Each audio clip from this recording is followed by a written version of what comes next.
Wow, this is the back cover. I use this as author about the author, and I wrote a very sober biography on there. It's very, very, very painful what I wrote there. It's that even that more painful when you go to the landing page of this http colon forward slash https colon forward slash www.azimikoko.com. If you go to that website, you will be able to see what the damage I am talking about that I've done there. I did a lot of damage there, and the damage is very, very painful. Okay, why am I doing all this damage? Is because, as I find out, to make Nigerian work is a task that must be done. So, big guy, big girl out there, I'm talking to you. I want you to help me out with this project to make Nigerian work during our lifetime. It's so important to everyone, to the point where I'm going to have to look at it from an angle that a lot of people are not seeing it.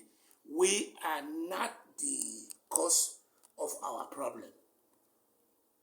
This problem that we're currently going through, to everyone, if you're pushing the wheelbarrow there, like you look at the Nnamdi Kanu protest, you see a lot of people putting wheelbarrow. Let me quickly go back. Okay, the court have just denied Nnamdi Kanu to be able to represent himself.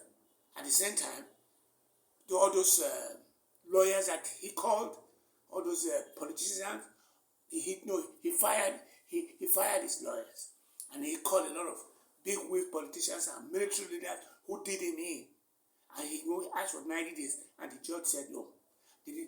I at first thought about what 90 days was going to do to keep him in jail back there. What I think he wanted to start running things, but he forgot that he's under the supervision of the judiciary system, and those people are the one that are saying yes or no, maybe or maybe not.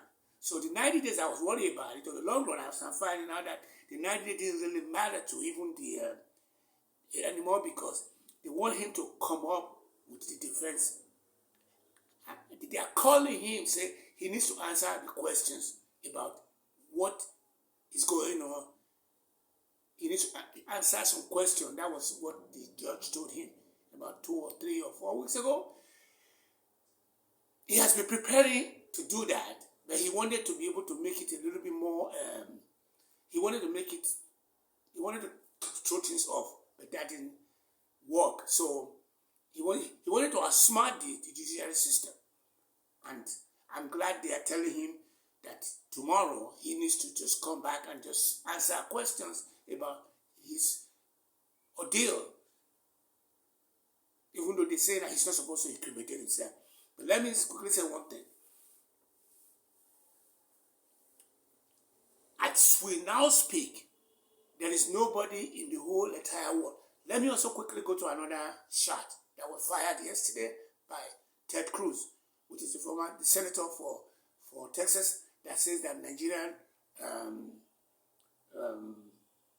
Christians are being done in arbitrarily. They are being killed, and he used 50,000 people that were being killed since 2019 to the present, 2009 to the present tomorrow.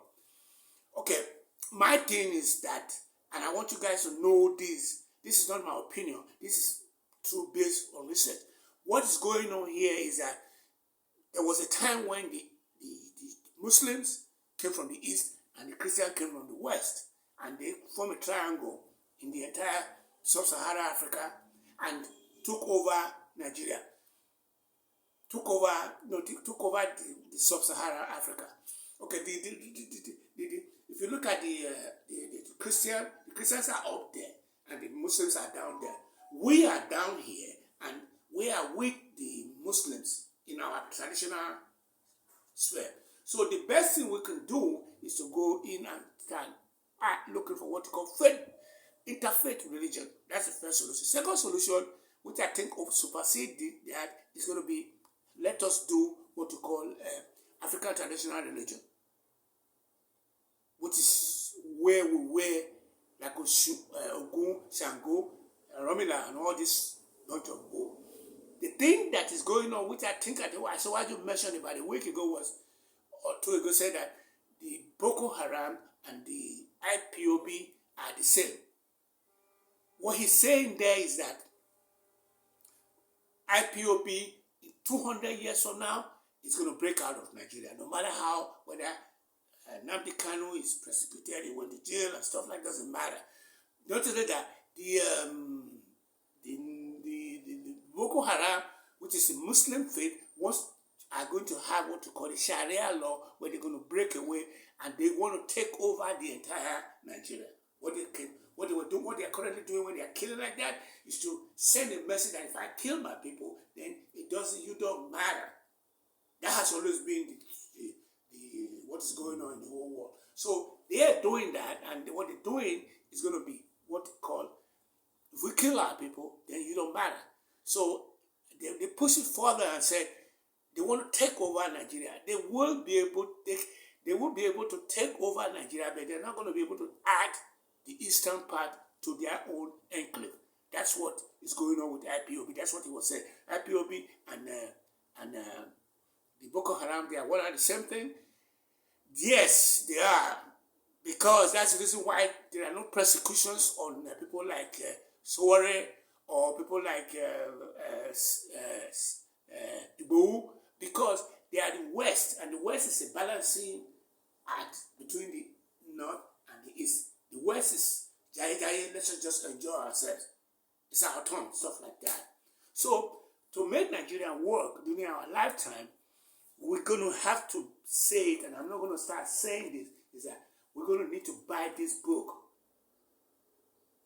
And the first chapter of it is about how I, as a farm boy, at this point in time, we have what we call technological things that we need to do to keep hunger out of the country. That's what this book is saying.